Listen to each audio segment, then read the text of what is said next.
नमः कालकालं नमो दिव्यतेजं नमः कामभस्मं नमः शान्तशीलं भजे पार्वतीवल्लभं नीलकण्ठम्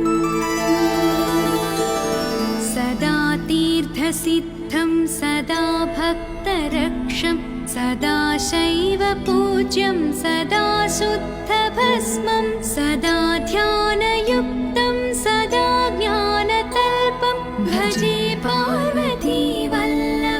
नीलकण्ठम् वसानं भयानं महास्थानवासं शरीरं गजानां सदा चर्मवेष्टं पिशाचं विशोचं पशूनां प्रतिष्ठं भजे पार्वतीवल्लभं नीलकण्ठम् फणिनागकण्ठे भुजङ्गाद्यनेकं गळेरुण्डमालं महावीरशूरं कटिं व्याघ्रचर्मं चिताभस्मलेपं भजे पार्वतीवल्लभं नीलकण्ठम् शिरःशुद्धगङ्गा शिवा वामभागं बहुदीर्घकेशं सदा मान्त्रिनेत्रं फणिनागकर्णं सदा बालचन्द्रं भजे पार्वतीवल्लभं नीलकण्ठम् करे शूलधारं महाकष्टनाशं सुरेशं वरेशं महेशं जनेशं धने चारुईशं भजेशं गिरीशं भजे पार्वतीवल्लभं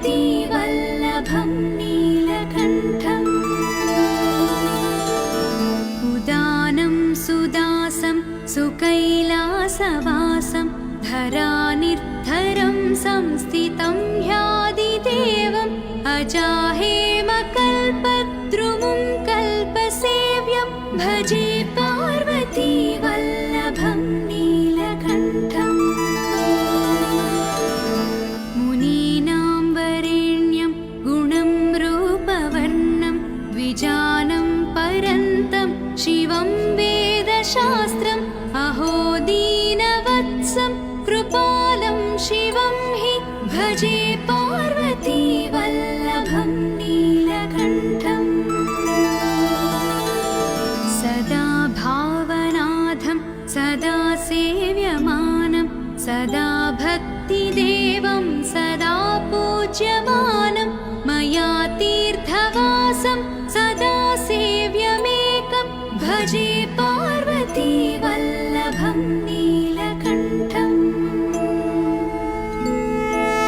इति श्रीशङ्कर भगवतः कृता श्रीपार्वतीवल्लभ नीलकण्ठाष्टकं सम्पूर्ण